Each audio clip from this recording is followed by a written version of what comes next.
Hello everyone and welcome to Tuesday. Today we are going to have a discussion video for some pretty major changes that are coming to YouTube, so stay tuned. I've got a huge list of bullet points, so I hope you don't mind reading along with me. There are two main topics that we're going to be discussing in this video. One is the network changes, and two is going to be content ID changes. Now both affect us as creators and you as viewers, so let's get started in discussing them.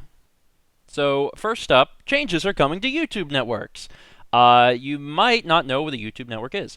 YouTube networks are apparently called, and I only learned this recently because no one has ever referred to them as such, MCNs, which stands for Multi-Channel Network. And what MCNs do is they seek out talent for partnership. If you're not familiar with the YouTube partnership, you can actually make money on YouTube. A lot of people do this. In fact, it's recently been opened to everyone, so no matter what level of YouTuber you are, no matter how long you've been on the site, you can upload a video and make money from it. Many people do this as a full-time job, myself included. Now, with a multi-channel network, they are looking for people to join into their network to partner them. There are several hundred MCNs on YouTube, and they are in different varieties, different categories, and some of them are specifically for gaming. Some of the ones that you might be familiar with are Machinima, Polaris, which is under the umbrella of Maker, which is an even bigger network, IGN, Curse, TGN, Yoush, and to be honest, the list goes on and on and on. So what do networks offer? Well, they offer perks for a cut, of course, in the contract. Whenever you join a network, you sign a contract. Typically, the contract lasts 1 to 2 years. And basically, when you sign that, you are saying, I will be making content under you for this length of time. And the contracts vary greatly, and I do believe there are some NCNs out there that are contractless, but most of them contain a contract, and all of them will require a cut. The cut is either going to be a particular ceiling of revenue that you can earn, or more than likely it's going to be a percentage. So what do the networks actually offer? Well, first it's partnership itself. And this isn't a big deal anymore, but it was a big deal back in the day. Several years ago, or even as recent as maybe a year and a half, 2 years ago, you could only become a YouTube partner by applying to be a YouTube partner. Nowadays, if you upload a video, you have the option immediately to create revenue from that video. But it didn't used to be like that. You used to have to work towards a YouTube partnership, then you had to apply. It would take like 2 months before you ever heard back. And then, if you had your fingers crossed and you did good enough, you could actually join the YouTube Partnership Program and you could actually start making money from YouTube. It was a really big deal. When networks came around, they got to skip that. If you could get into a network, you got a bunch of extra perks, although you did lose some of your income, but you were able to get partnership.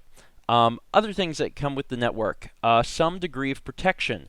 We're going to be talking about this shortly, but YouTube doesn't offer it's not employees, but their content creators, a whole lot of protection. When you upload a video, you have to be very, very certain that your video is not infringing on anyone's rights, and you may not even know that it does, and you could lose your channel. To be fair, you could actually be doing everything exactly right and not infringing on anyone's rights and still lose your channel, and YouTube doesn't really care. They've always had a really bad history with protecting their users. So when you're behind a network, the network is in close contact with YouTube, and they can protect you. If you get claims, the network can work with YouTube to remove them. So that's a good thing. Networks also can give you early access to YouTube features. Depending on the network that you're with, you might be able to get access to things before they're available to the general public. One of the most recent ones was YouTube Live. There was live streaming available on YouTube actually several years ago. People in networks, at least certain networks, were able to get access to it. Also, additional advertising opportunities. Google has their own ads that they run. And whenever you are a YouTube partner of any kind, you have access to these ads. But if you are with a network, the network actually does advertising of their own. So there's advertisers that come to the network, and the network works with them to run ads on their channels. Does that make sense? Their the MCN's channels. Other perks can also include media badges for things like PAX or other video game related events. I'm using video games because that's the MCNs I know. Music libraries. This is less of a big deal now just because YouTube has actually put up a music library for everyone to use. But back in the day, people really needed royalty-free music, and networks had it.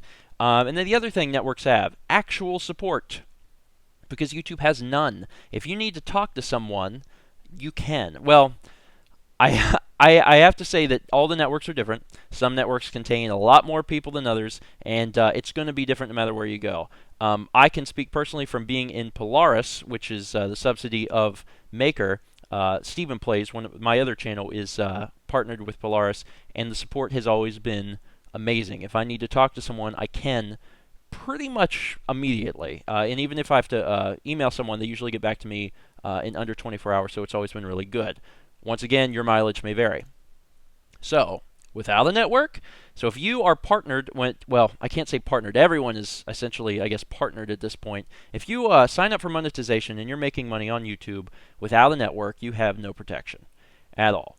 And we're going to talk more in this video about copyright claims, but that can be a huge issue. You could get copyright claims. Worse, you could get a strike. If you get a copyright strike, you get 3 of those and you're just done. Your channel is just removed from YouTube and your YouTube career is finished. So you have no protection at all, no one to fight for you because you are just a little guy, especially if you're just starting out. I mean, I'm sure that there are probably YouTubers that have several million subscribers that are not networked, and if they do, they probably have some level of protection. They can probably contact someone at YouTube. The little guy, they don't have that. The big thing, though, without a network, you have a monetization review. What that means is when you upload a video to YouTube, it has to go under a review. You upload it, and someone at YouTube actually manually watches your video to make sure that you are not breaking any rules. Now, this doesn't go on forever, because I think it's like 100 hours of content is uploaded to YouTube every second or minute or something. Like, it's a stupid amount. But it's a random check.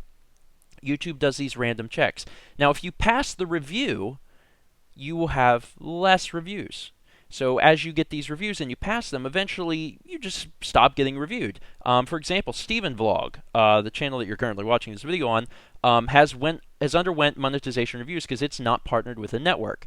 Now, as the reviews come in, I pass them because I never put any sort of questionable copyrighted content or anything on my videos. So I've passed the reviews. Now, when I upload a video, I can get it monetized instantly. Now, the problem is, without a network, you do go through a monetization review, and you might run into a problem, because you might need to rely on fair use. And that doesn't really fly. It's kind of sad to say, but under U.S. law, we have a thing called fair use, which basically allows you to use parts of copyrighted content as long as it's for certain reasons, for parody, for review, for etc. blah blah blah. So you actually can get away with using certain parts of copyrighted content. Gaming videos usually rely heavily on fair use. For example, a review video. Obviously, if you're doing a gaming review video, you want to show parts of the game. However, there's a chance that when you do that, the person on the other end at YouTube will say, well, there's a video game in here, and then they won't allow it. The reason is YouTube is scared to death of copyright issues, but we'll talk about that in just a second. So being able to monetize something on YouTube can be very, very difficult if you need to rely on fair use. And the reason I put random results is because it really depends on who is behind the screen that day. It really does. There have been so many times in the history of Stephen Plays before I had joined a network where I was trying to get things monetized by using fair use. And you write your little description out and you say, this is fair use because of this, this, this. But the person on the other end may accept it, but they may not. And it's completely random. It depends who is reviewing your video that day, and it's not a very reliable way to do it. Now, monetization without a network. Videos cannot be monetized instantly. Whenever you upload them, just as we said in the past slide, they have to go under a review. They are reviewed by a real person, which can take a few hours to a few days. And that can be awful. And sometimes it doesn't actually work, which is terrible to say, but there's occasions that you can monetize a video and it just never monetizes. People will be waiting for 2 months and they'll be confused, and then they'll end up having to re-upload the video. Now, it supposedly, and I don't have this written down, but supposedly if you re-upload a video that was currently in the process of being monetized, YouTube looks down on that activity because it looks like you're trying to skip the review. And sometimes that actually does work. Because the reviews seem to be pretty random, sometimes you'll upload a video, you'll hit monetize, and it won't monetize instantly. So you'll delete the video, re-upload the video, monetize it, and it'll monetize instantly. And that kind of trains people that that works. Unfortunately, just going off of what some YouTube employees have said in their support forum, doing this is actually a negative thing, even though it does work for people. But what it comes down to is YouTube is scared of copyright issues. Many years ago, there was an issue with Viacom, which is a huge media giant, and people were uploading Viacom content, TV shows, etc., onto YouTube. And Viacom says, well, this is not going to work. We're not making any cash from this. People are just watching our stuff for free. So Viacom sued the crap out of YouTube. Ever since then, YouTube has been incredibly scared. I mean, for good reasons. For good reasons, because Viacom sued them, and they don't want to get sued again, so they're trying to stay out of it. They're trying to make sure that every time you upload something, it is 100% yours. And even though you can rely on fair use to some degree, it is hard to tell if you are going to be successful in getting your video monetized, because it really depends on who is on the other side of the computer that day. Now, in the case of games, because we are talking mostly about gaming content here, they are usually going to ask for proof of permission. Sometimes, if you even have permission, it won't even work. There have been occasions where people have given the explicit permission, like a developer or publisher says, yes, you can make videos of our games or whatever. They'll put it on a forum or something so people can link to it. And if YouTube asks you for permission, you can send them that link and say, hey, look, they give me permission. And there's been times that doesn't even work. There's been times that they'll say, well, we need more proof. No, you don't. You have the proof. In the case of games, fair use is something that a lot of people rely on. People that are doing Let's Plays are relying on fair use because fair use can be allowed to sway the result in your favor as long as it is a transformative work. And when it comes to video games, it's hardly more transformative than games. When you're playing a video game, when you play a video game, it's going to be completely different than when someone else plays a video game. You're also so many people are adding commentary, which is common in Let's Plays. So you're transforming this work, and you can claim fair use on that. But it really doesn't matter whether it's okay or not okay if YouTube instantly is saying, well, okay, well, we're not even going to deal with that. We got sued that one time, and we're not taking any more chances. So, with successful reviews, the reviews do stop and become infrequent. I said that, with the vlog, over time, it did become a normality. I would upload something, it would monetize instantly, and that was how it works. But if your video doesn't pass a review, so if you upload a specific video, you claim you wanted to get it monetized, and YouTube looks at it and says, no, it is unmonetized forever. You cannot ever remonetize that video. Now, what you normally see people doing, and this is probably the smartest way to do it, you upload the video and you keep it private. When you do that, you monetize it and you wait for YouTube to see it. After they've seen it, they accept the monetization, then you push it out to everyone else. Otherwise, if you were to upload it and take it public immediately before it's monetized, all those views that people are watching, you're not getting paid for, and you don't get retroactively paid for it because there's no ads on it to begin with. So most people wait. That way, if something doesn't pass a review, maybe there's a specific part that wasn't okay, they can delete it, they can edit a few things, and put it back up and try again. Although even if there's fair use involved, you might be up the creek without a paddle. Next slide. Monetization with a network. Here is the biggest thing. No review. There is no review with a network. When you upload a video with a network and you click monetize, it's monetized. There is never a review with a network. So now you can kind of see the value that a network has. Now the problem is you can theoretically monetize anything. Because when you monetize a video that you're uploading to a channel that is partnered with a network, it's going to monetize. So there has been rumor of abuse.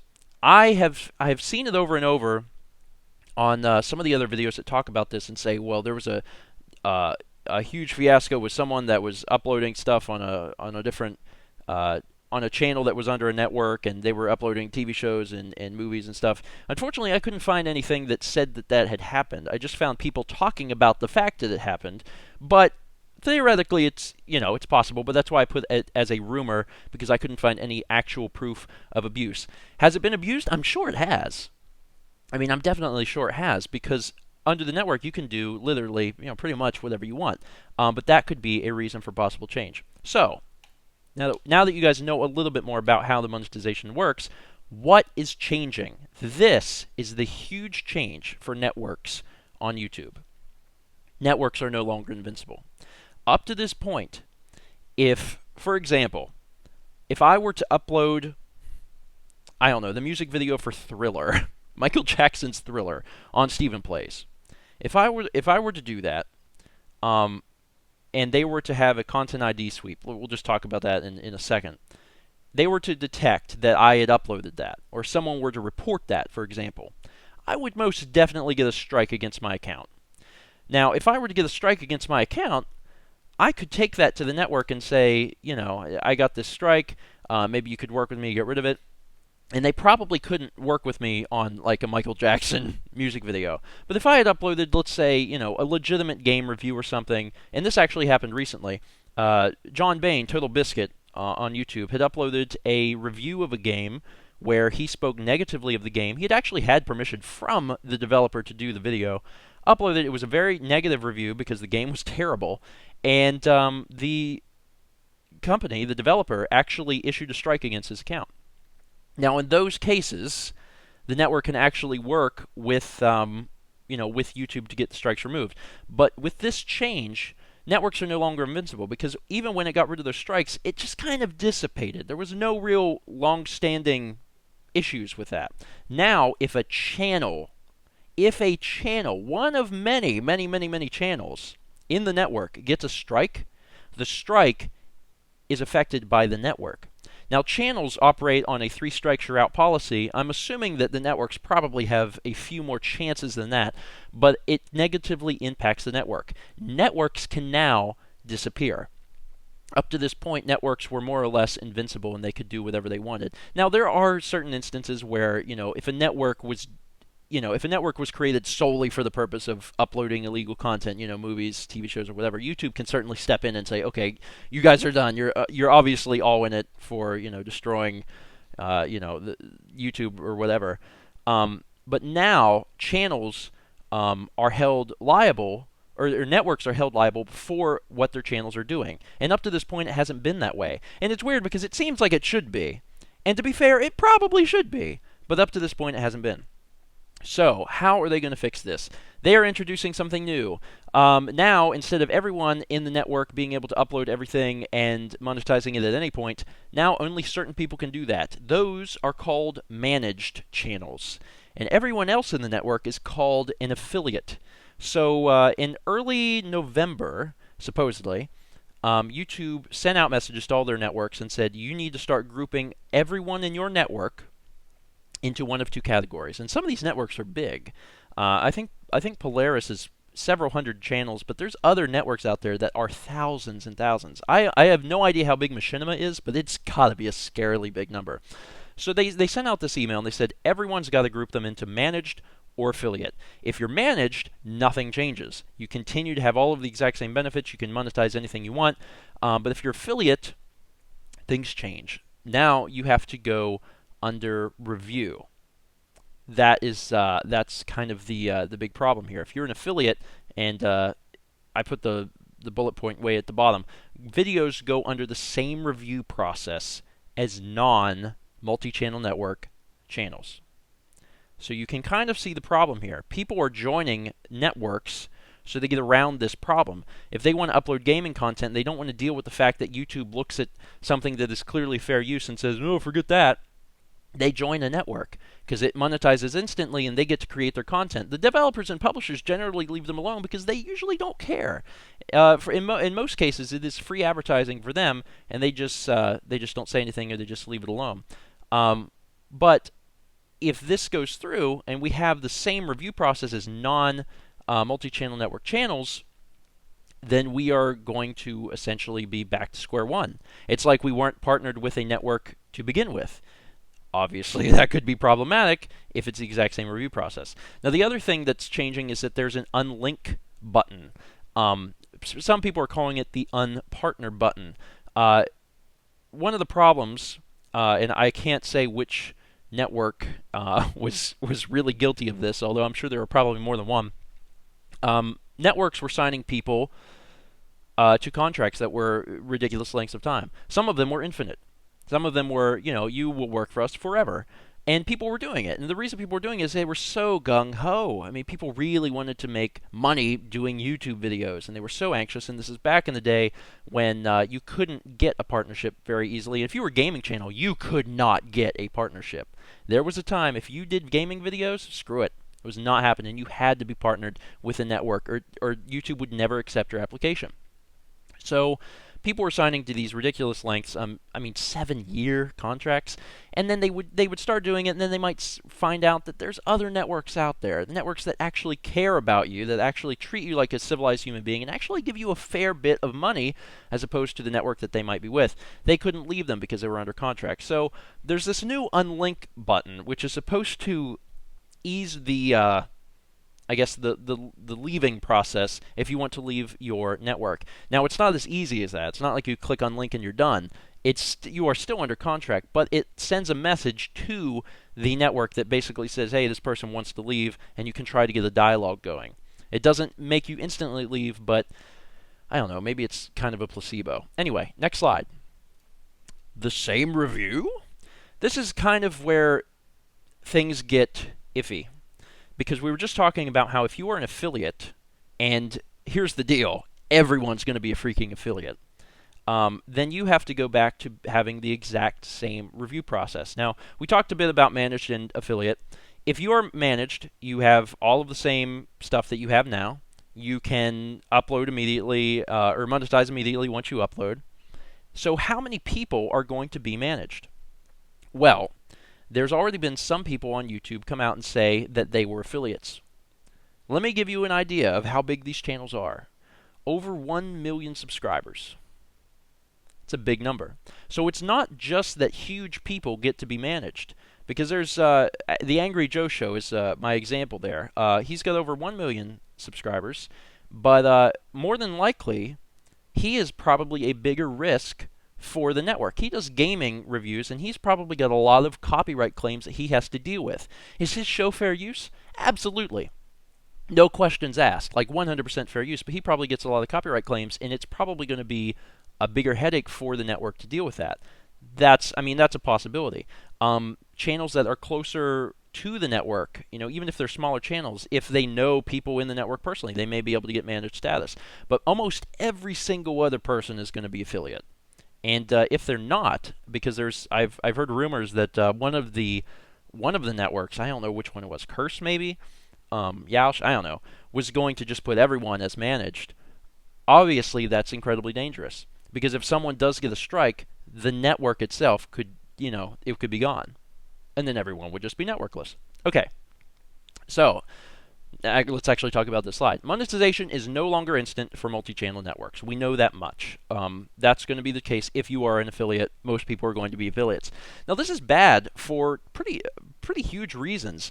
If monetization is no longer instant because you have to go through a review, not even talking about if you get through the review or not, if it's not instant, it's bad for people with schedules, which is someone like myself, who I have a calendar, a schedule that we follow. We followed it to a T for years now. If I go to upload a video, even the day before, and I say I want this to come out tomorrow at noon, and it has to go through a 3-day review, obviously it can't come out at noon. And I can't release it, because if I do, then I'm releasing it for free, and I don't make any money off of that, and I have to make money. So if I put that out there, I lose. But if I hold on to it and wait for the review to finish, the viewers lose. Because then they're going to say, well, we haven't gotten videos for 2 days. What's going on? And I have to say, well, it's still under review. So this is a big problem. It's one of those things where you're going to have to start uploading things very, very far in advance in order to pass the reviews. Kind of a problem. Now, I do need to clarify here. And I said it on a earlier slide, but the reviews aren't going to be all of the time. Once you pass reviews, they should start becoming infrequent. You shouldn't get them as often. But it's still it's still pretty bad, especially since they can pop up at any time. The other thing, especially for channels that are delivering gaming news, you're done. If you find out about a tip and you want to make a video, you take an hour. As soon as you learn about the tip, you take an hour and you make a video and you get it up on YouTube, only to discover that you can't be the first person on YouTube to release this tip onto YouTube. You've got to wait a few days. That would kill you. By that time, any managed partners that are going to have made videos about the tip, they've already got the information out there. No one's interested in your video. So this is a huge, huge issue. Now, it is the same credit system, as I said before, and I put vlog there just to say that Steven Vlog does have this, and after you go through so many reviews, it does clear up. The problem is, if you're working on this credit system and you are submitting videos to be reviewed and they aren't reviewed successfully, then you're probably not going to get through reviews very easily. Your account's going to be looked down upon, and you're crossing your fingers that the network's going to continue to take care of you. But if they can't get you through these reviews, that's not good. Now, here's the biggest problem of all. Videos are going to be rejected, and that's what I just said. Whenever you upload a video, if it is the identically same review as people that aren't in networks have, you're just a regular YouTube partner, if it's the exact same review, and there's a guy on the other end of YouTube, and it's like, obviously you have to rely on fair use here, and he rejects it, videos are going to be rejected all over the place. And that's where this is really starting to hit home, and there's going to be some serious problems. Videos are going to be rejected all the time. Once again, fair use, yeah, right, we don't care. Now, there is a rumor. There is a rumor that this is going to be different. And I've heard this personally, that there is going to be a slightly different review that's not the same as being partnered without a network, but it's not going to be instant either. I would be okay with this. I really don't mind that I would have to wait for things to be reviewed. That's okay. As long as I don't have some ignoramus on the other side of YouTube saying, there's gaming content here, reject. I don't need that. That would be bad. If it's based more on Content ID, which we're going to talk about very soon, that would be okay. Now here's the deal here. The networks lose a lot of value if it is the same review system. Think about it. If I have the exact same review system as I would if I was not in the network, there is very little incentive to stay with the network.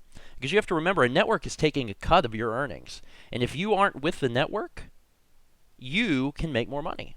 Now, the advantage to having the network up to this point was that videos would monetize instantly. You could essentially do whatever you wanted, and also there's a level of protection. But if the review's the same, then all you have left is that protection.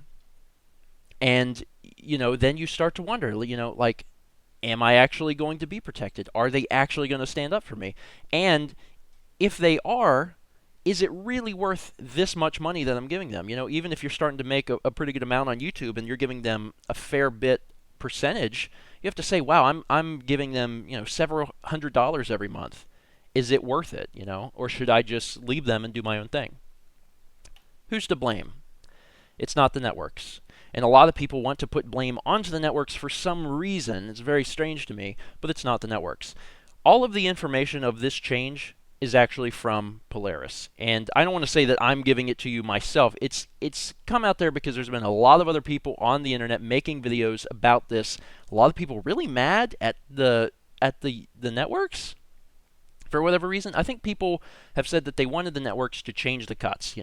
If they're splitting the cuts with the networks like 60-40, they're like, no, now it should be 90-10 or something, because your initial value has been lost. Although we still don't know.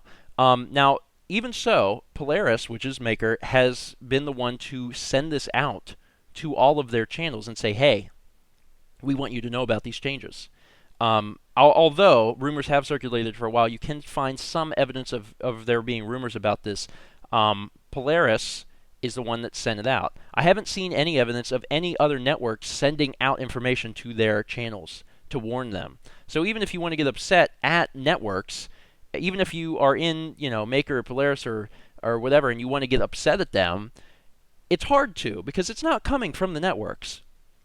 And they are actually giving us information, which is incredibly great, that they want to warn us of this instead of it just hitting us in the side of the face like a brick. Probably because all the networks are freaking scared to tell everyone.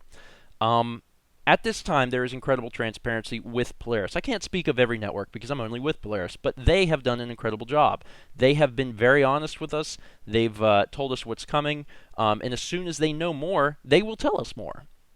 And that's good. I hope that if you are with a different MCN, that they do the same.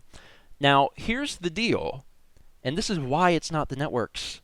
This could destroy the networks. They are working to fight it. Why on earth would the networks be responsible? No, it's absolutely not the networks. They don't want this to happen because they know that the value will be lost. They know that you are with the network right now because you can monetize things instantly. You can pretty much do whatever you need to do, and they'll get your back. If you lose that value, if you have the exact same experience in the network as out of the network, there's no reason to stay with the network. So, of course, they are trying to fight this. They're worried, and it is not them that you need to be pushing your blame on. But where does the blame come in? Obviously YouTube, but why? Is it pressure from the copyright holders? Is it the rumored abuse? Has there been other people abusing it? And then what it really comes down to, was this an eventuality? Was this going to happen eventually? Probably. I mean, probably, because to be fair, networks don't really have to keep their channels in check. They really don't. It doesn't matter which network you're talking about, they really don't. And some networks are letting their channels abuse the system. How badly? I don't know. If the rumored abuse is true, pretty badly. So this is some policing that YouTube needs to do on their behalf. It just really sucks for the creators who are honest, who are uploading, who are treating fair use the way it should be treated. So, what do we do? What do we, as channels in a MCN, do? Be patient. I mean, things don't go effect until next month, and currently we do not know all the details yet. We sort of do, but we have to be hopeful that things can change. We have to be hopeful that maybe the review process is not going to be the exact same. Now, also remember that MCNs don't want this. They do not want the changes that are happening. So don't be so anxious to jump ship. Don't be so anxious to leave your network. I would say if your contract is coming close to expiration, and it expires, I wouldn't renew it yet, but otherwise, I would not be so anxious to, be contacting your network manager and being like, hey, I got to get out of here. I mean, they don't want this. They're fighting for it. Just be patient. We don't know everything. We just need to be hopeful for now. Also, it's hard to tell that the MCNs may have to change their policies in some way to make it more valuable for us if the reviews end up being the same. Once again, we don't know. We should wait. And also prepare for possible changes. This could mean a lot of things, but it mostly means that you may have to change your series. There might be something that you've done on YouTube forever, and you might have to change it. And that's just kind of the way it is. Because if the review process is the same, and Chad at YouTube decides that he doesn't like the fact that you used a gaming video, you might have to stop relying on fair use. You might have to rely on permission. That's not a bad thing, and it doesn't mean that gaming videos on the internet will go away. There's so many people have been saying gaming videos are going to go away. That's ridiculous. It doesn't make any sense. No, they'll be there. There's still plenty of publishers and developers that support it, and we're going to talk about that soon. But you may have to play their games. There are companies that don't want you playing their games. And up to this point, it doesn't matter because the networks are like, yeah, you can do it because everyone's been invincible. Now that they're not invincible, you're going to have to change. And finally, if you're not in a network, now's a bad time to join. I mean, that's pretty obvious, but if you're getting emails or whatever about joining a network, this is probably the worst possible time to join. We really need to wait until this blows over and figure out what's going on. Then we can make an educated decision. All right. Everything I just talked about was related to the YouTube networks. You may not have even known about the network thing. You probably have heard more about Content ID. And you're probably here watching this video because of the Content ID stuff. Now, if you're just joining us, I probably had an annotation to take you immediately to this. If you're just joining us, you're like, oh man, I just skipped 30 minutes of the video. You might want to go back and watch that first part. It's kind of friggin' important, and a lot of people aren't talking about it because a lot of people are more obsessed right now with Content ID. But after you watch that, keep watching. Content ID madness. First off, what is Content ID? Content ID is a system that was created by YouTube, automated system, for handling copyright issues.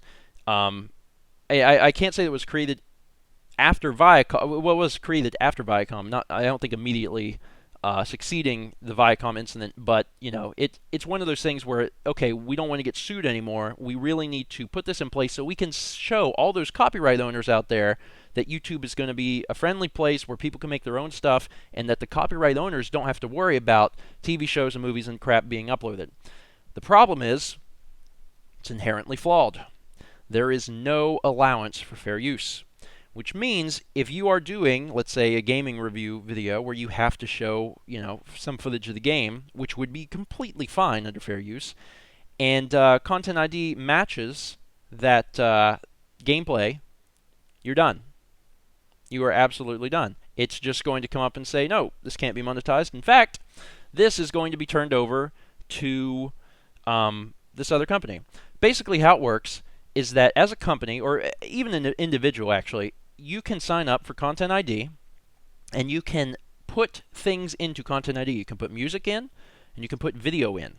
And then it's put into this database. And whenever you as a creator upload a video to YouTube, it is checked against this Content ID database to see if it matches. If there's a match, then it falls into the hands of the copyright owner. And usually they've set that up ahead of time, and it's automated for whatever they want to do. Generally, what they want to do is cease monetization of you. You don't get any more money from it, and they start creating all of the revenue from that video.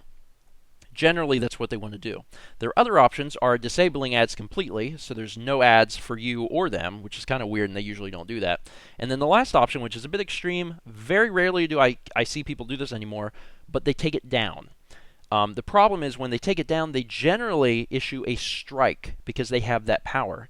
So the person on the other end sees that there's a match, comes up, and they say, all right, not only do I want this video taken down, I want that person to get a strike. And don't forget, 3 strikes, you're out, no matter who you are. It does not matter. You get 3 strikes, you're screwed. If you have a network to help you, then good. If you don't, good luck. So this system is inherently flawed because there's no allowance for fair use. It matches into the system, and even though you should be allowed to use this gaming footage, it's not going to allow you to use the gaming footage. You are guilty until proven innocent. Now here's the real problem of it. Because the copyright owner has complete control, YouTube stays completely out of it. So not only do you have the problem of YouTube not coming in to assist you in any way, you have abuse from the owners. You have abuse from the copyright owners because they know, even if they watch it, even if it comes up into their email and they watch it and they know for a fact it's fair use, it doesn't matter. And some of them are bad people, and they'll say, yeah, okay, we'll just put ads on in my name now, and they'll start creating revenue from your video, even if it was legal. Even if it was okay that you use that footage for fair use, it doesn't matter, because they know that there's going to be no repercussions for it. So what you get now is you get a lot of erroneous claims, and you get a lot of fake claims. If you make a song with GarageBand loops, GarageBand is a music producing software for OS X. If you make a song with GarageBand loops, you put it online on YouTube, there's a match. It matches in the Content ID, and you're saying, well, that's impossible. I just made this song. It was made with royalty-free loops, and it's my creation. No one in the world would know, how I arrange these loops or whatever. Yeah, well, what matched was an individual loop. And it didn't match because someone uploaded that loop, although that's happened too, and people are complete jackasses and terrible for doing that, and it's also super illegal. Someone made a song, and they used the same loops, maybe not in the same order, they just used a few of the same loops, and the Content ID system saw those loops and matched them and said, oh, this is the same song. It's not the same song. You made the song. It's not the same song, but it was an erroneous error. Now, in those cases, what you would do is you would dispute the claim. You can dispute these claims. The problem is, whenever it shows up to the owner, they have complete control of it. They are the judge and jury. They get to decide what happens. YouTube never looks at it. They stay completely out of it. So that person that receives that claim gets to decide right then and there if they want to say, oh, hey, man, you're right. This isn't the same song. My bad. Or if they want to say, actually, no, it's the same song, and I don't give a crap, and I got your money. Scary. It is scary stuff. Imagine if you were a musician. If you were a musician, and you made a song, maybe you didn't even use nothing but GarageBand loops, but maybe you used a loop, something in the song that would be completely fine to use, completely royalty free, completely okay. You do that, you upload it, and then some company claims it. Then from that point, YouTube stays completely out of it. You have to fight it with a lawyer. And I mean, like, seriously, who has time and money for that? Like, that's insane. Anyway, so that's an erroneous claim. And then there's the worst part, by far, the worst part of the Content ID system. And this is what's plaguing so many gamers right now. Fake claims.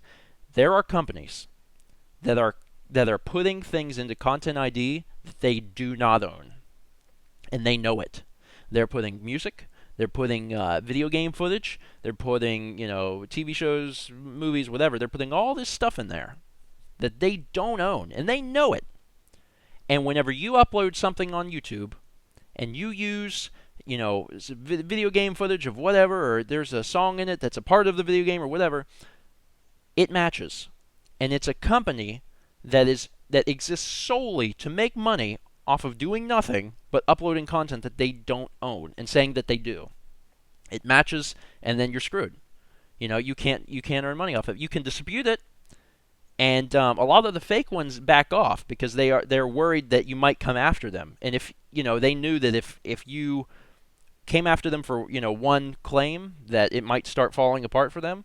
And you might be saying, well, then why don't you just counter all the fake claims?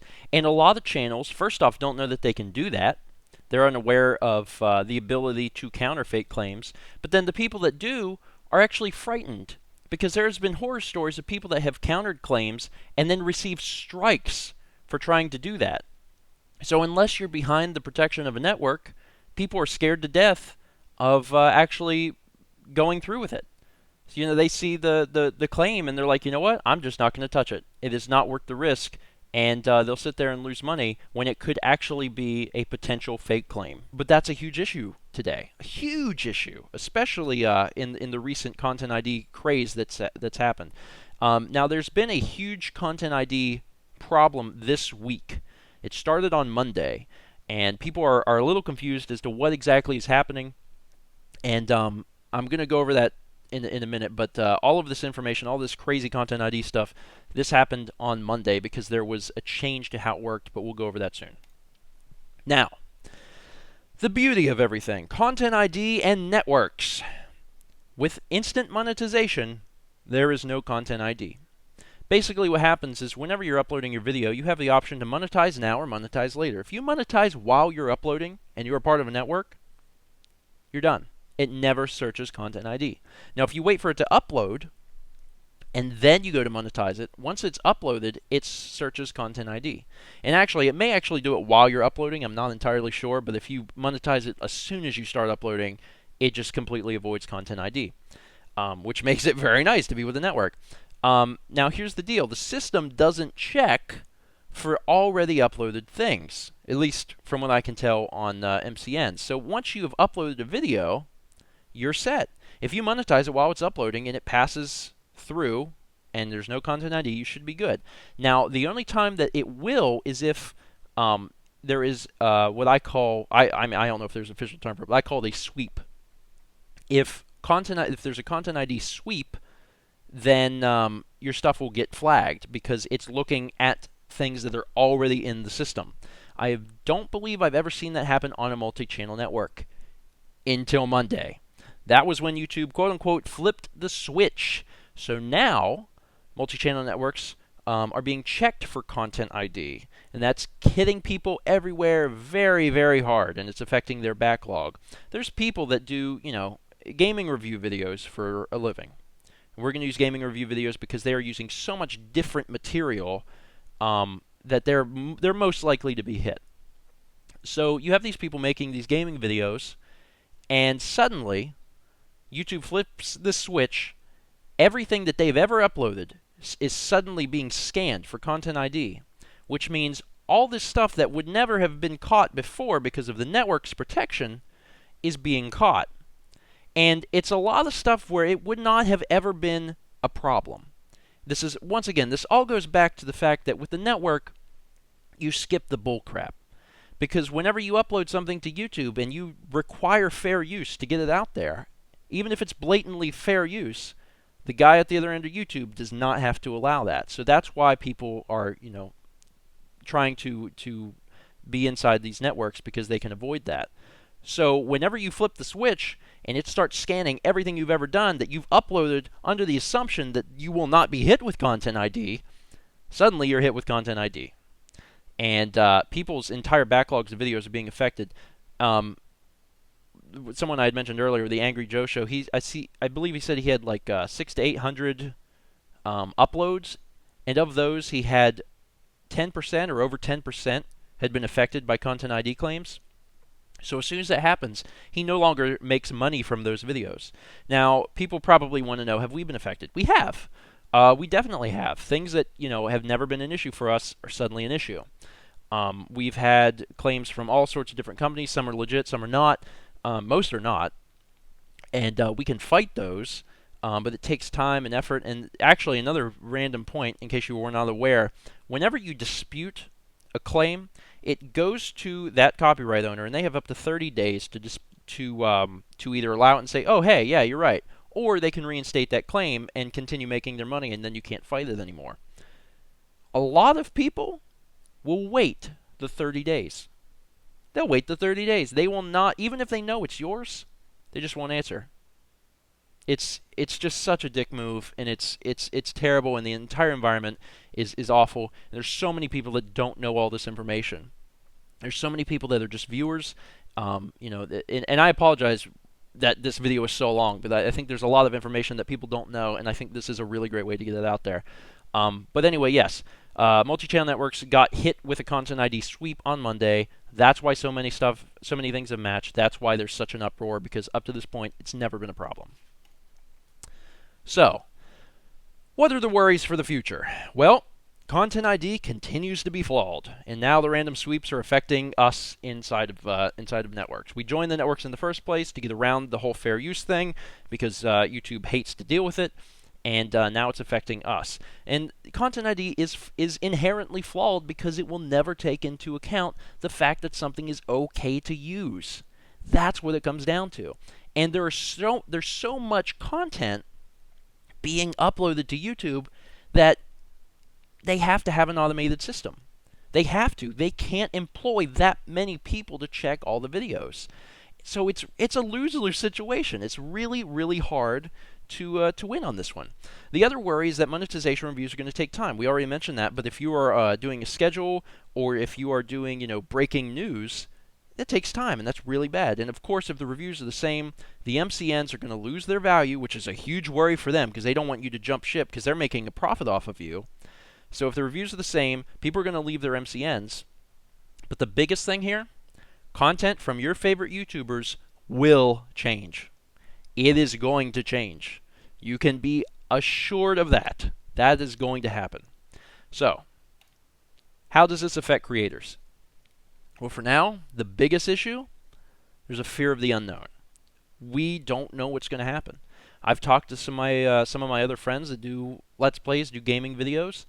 There's a worry. There's a big worry. And it's not that we can't bounce back, but stuff that, people have been known for. For example, one of the biggest companies, or one of the companies that went hardcore on people the hardest for Content ID is Nintendo. Nintendo does very much apparently does not want any gaming videos on the internet, and they are going after people. In fact, Nintendo has went after videos manually, not involved with Content ID. We have actually had one of our videos, our first episode of Twilight Princess actually, manually selected by Nintendo.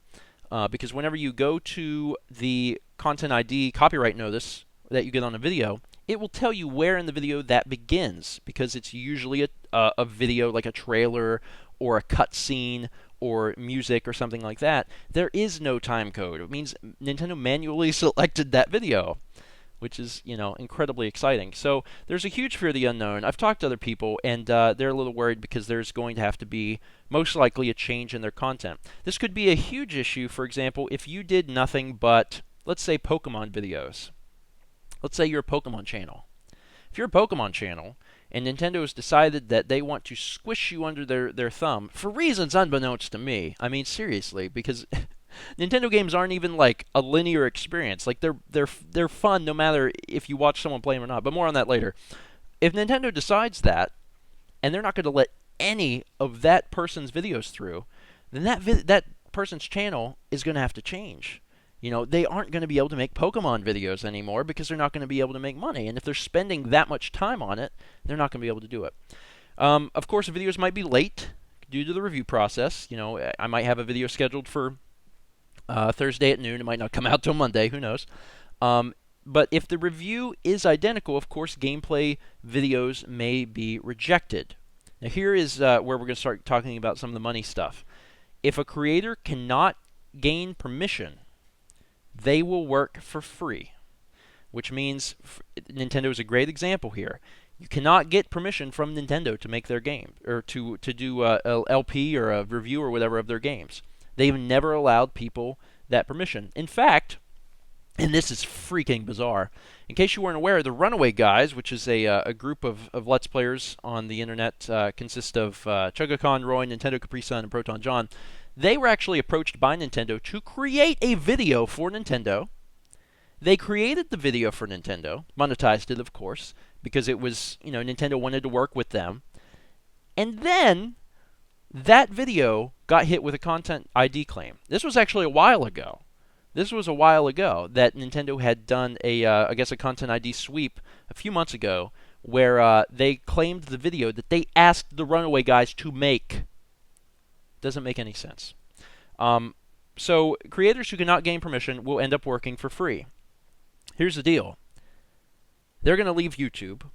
In the case of, someone that's doing nothing but Pokemon content or something, they would either leave YouTube or they would end up doing different games because they won't work for free.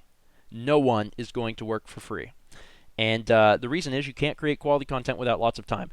And I put this in here because this is an issue. I've read so many hateful, terrible things on other websites, not here on YouTube because this is the home of gaming content, but on other websites, Kotaku, etc., where people say, well, you know what, now it's time that those people on YouTube get a real job, and it can go, gaming videos can go back to being a hobby like it should be. And I'm like, this is absolutely freaking ridiculous. Your favorite YouTubers are working tirelessly to create your content. This is not something that we do for fun. This is something we do as a full-time job. I very regularly work 60 to 80 hours every single week to produce the amount of content and the quality of content that I produce. If I did not have that amount of time, I could not create the videos. It's as simple as that. If I was working another job elsewhere, I would not be able to create the amount of content that I do. It would be impossible. So anyone bringing up that point is seriously not thinking about that fact. Yeah, okay, I could probably produce some videos.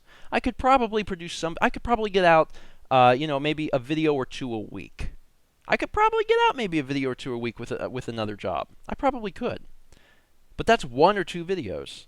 I'm producing, tons and tons of videos a month. And there's other people that are, creating reviews or something that require more editing and more finesse. Those people are working tirelessly as well. They're also working 60 to 80 hours a week on their content. And there's no way they could even do it. They wouldn't be releasing 2 videos a week. They'd be releasing 1 video a month, if that. This is a job. People that I don't know what their issue is, whether they're jealous of the fact that people can do this for a living or they don't understand it. They need to accept it. It is a job. People do it. We are entertainers, and it does take a lot of time to do this. You can't create quality content without lots of time. So that just means that if you cannot get permission, you're either going to figure out something else to do with your life, or you're going to end up doing different games, and that's really dumb. That's really dumb for the companies that aren't allowing that to happen. Really, really stupid. Nintendo, Nintendo, they make great games, but they're really not looking at the positives of this. However, there's an incoming shift. Publishers and developers are making statements. We are being able, they are granting permission publicly for everyone to monetize their games. Now, this has been something that we've known about for a long time. There's always been companies that wanted you to make videos. They really wanted you to do it. Indie developers are notorious for it because, it's just one guy or two guys. They're making this game and they really want to get the word out. They don't care if you monetize the video. That doesn't matter to them. They want the publicity from the game. They want you to make videos of their games. But there's other big names that also do this. Either they've done it for a long time or they're doing it now. Blizzard, Valve, Riot, Mojang, and recently, I think just a month or so ago, Ubisoft. I mean, and this is something that even they may have supported in the past, but now they're seeing these issues and they say, well, we need to make public statements about this so people know. So whenever you get audited or whatever on YouTube and they say, hey, where's your proof that you can use this game footage, that you can go back to what they said. You don't need to rely on fair use of your transformative work. You can just get the forum post where Ubisoft says, yeah, you can monetize our videos and we want you to. Please make videos of our stuff. You can send it to YouTube and you're good to go. That's the kind of thing we need. And I think there's going to be a shift. I really do. The Content ID problem that we're dealing with this week is making serious noise. A lot of people are noticing. Publishers and devs have not been aware of the problem. They didn't know the problems that we as creators are facing. And there's been people that are coming out of the woodworks. There's Capcom, Konami, on their Twitters are saying, we didn't know about this issue, but we're pushing forward. The claims are erroneous. If you get a claim from us, we're not really sure why it's happening. Let us know. We'll remove it. We'll take care of it. Naughty Dog just recently on Twitter it said, hey, is there anyone having issues? You need to let us know. They want to help. They want to help. And I think that there might be a blessing in disguise in this Content ID issue because publishers and developers are now going out of their way to say, yes, you have explicit permission to make videos of our games on the internet, to monetize them, to make it your livelihood, to make it your full-time job, because we believe that this is helping us. And I expect more statements to come in. I expect as more noise is made about this, as this is posted more and more around the other videos like this one, blog posts. I know Kotaku and some other gaming websites have been making noise about this, so people in the industry know. They're going to say, okay, you know what? We do want people to make videos of our stuff. Up to this point, it hasn't been an issue because people in networks would just do it. But now that they can't, we need to say, yes, you can. Here's our permission. What is the actual value of gaming content? Some companies see it differently.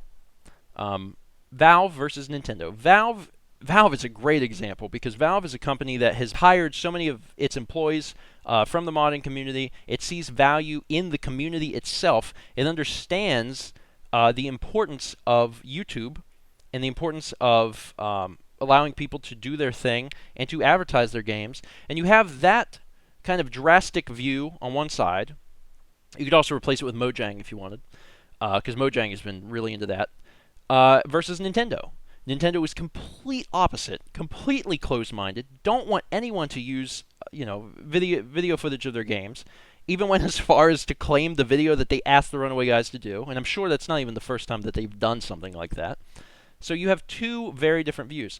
Now, one of the big issues that comes up whenever you're talking about gaming content on the internet, on YouTube, is it free advertising, or is it a free game? And I've chosen two very different titles to illustrate my points here. Minecraft. Minecraft undoubtedly would not be the successful game it is today without YouTube content. Absolutely not. And early on, Notch said that all of the Mojang titles, Minecraft, you could monetize your content on YouTube. So people made Minecraft videos, and they made lots of Minecraft videos because that was really an early first for a game. It was an indie game, but it was a big indie game. It was becoming bigger, and it was becoming bigger because of YouTube. And that company said, "Yeah, make stuff." And because Minecraft is such an open-ended game, because it is not linear in any way whatsoever, it's an extreme example of free advertising. You see people online making structures or whatever in Minecraft, and you're like, I want to do that. I want to make stuff, and it's not going to be the same experience. Now, the flip side of this, the argument would be Phoenix Wright. I feel like Phoenix Wright's a good example because Phoenix Wright is a great game, fantastic series. I've only played the first one, but we'll take the first one for example. Once you solve the game, once you solve the cases, which you can only solve one way, it's done. If you watch a Let's Play of someone doing the original Phoenix Wright game, it plays out more like a movie. They might have to solve the case, and you could arguably watch other Let's Plays where people have issues solving the case. But once you've watched an LP of Phoenix Wright, you have no intention, or you're not going to go out and buy Phoenix Wright. The only argument I have for that would be the argument of intentions in the first place. I mean, there are people who want to play games. They buy a game to play a game. If you are someone who would watch an LP of the original Phoenix Wright all the way through without at some point stopping yourself after the first case and saying, oh wait, I would like to actually play this and experience this myself and go buy it, then did you really have the intention of buying it in the first place? I mean, after watching the entire LP, did you really sit back and say, oh man, I would have bought that, but instead I just watched it on the internet? I mean, it's an argument, but there are far more games, far more, that lean towards the left than the right. Lean far more towards, the Minecraft side where it's free advertising as opposed to Phoenix Wright where you're watching, a cutscene heavy game or whatever. So that's the argument I brought to the table. I like to bring it up because there's going to be people in the comments that want to talk about that, and I want to say that I did at least cover that in the video. But the fact of the matter is that many developers encourage video creation. Tons of developers encourage video creation. There's actually there's a Wikia that started based off of a Reddit thread that keeps a tally of every single developer and what their stance is on making gaming content. And it is a resounding yes for most developers. It really is. Tons of developers want you to create video content and have issued statements saying so. And because of some of the stuff that's going on this week, I really do feel like there's going to be even more very soon that say the exact same thing. Definitely would expect that. Now, how does this affect viewers?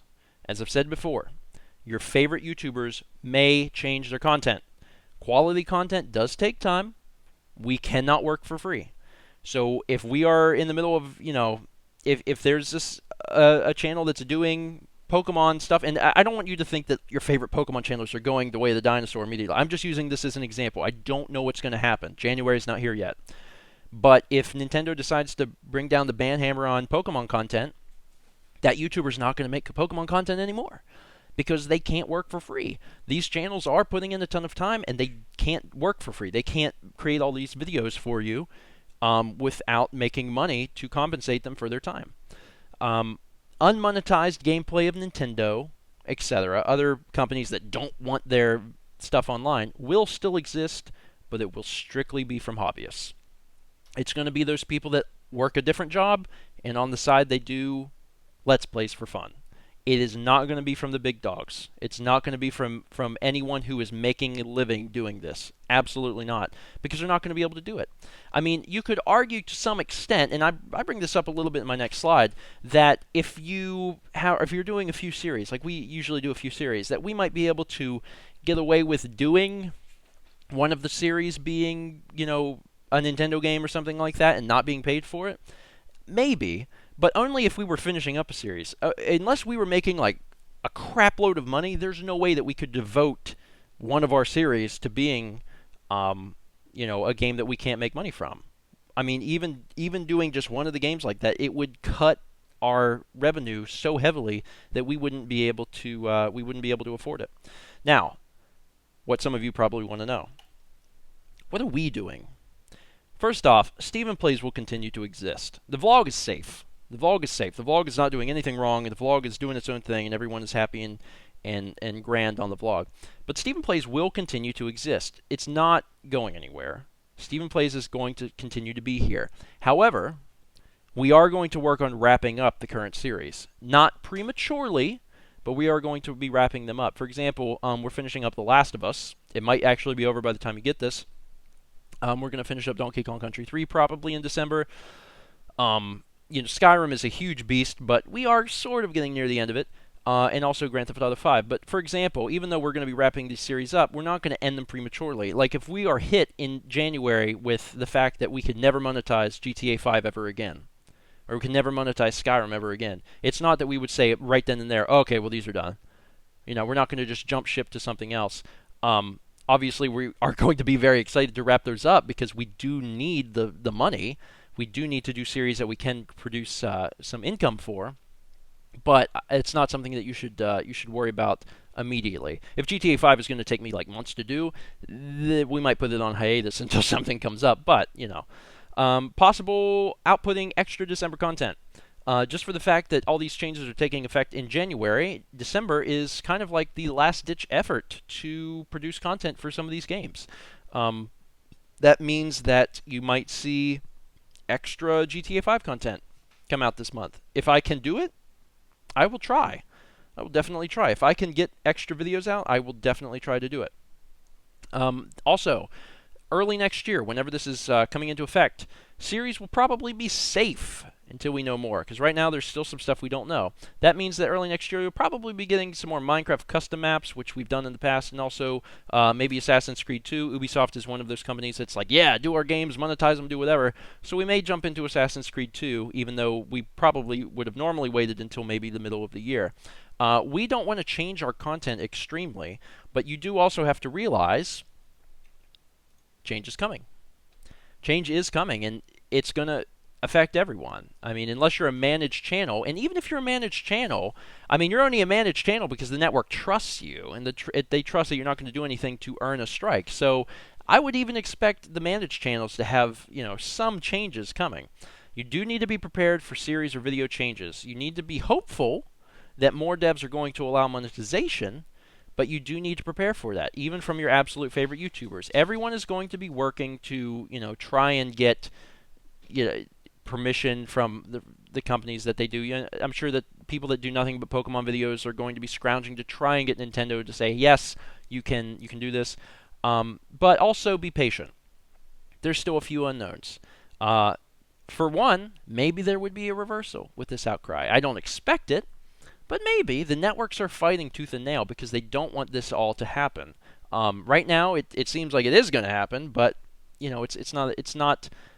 It hasn't happened yet, so I guess it's one of those things that since it hasn't happened yet, just stay tuned. We'll see what happens. And also in regards to the review process, if it ends up being a different review, if we end up continuing to be able to upload content, even if we have to wait for a review to make sure it's not a blatant, copyright violation, even if we get past Chad at YouTube, just saying no gaming footage, bah, and screaming at the screen, then that would be okay.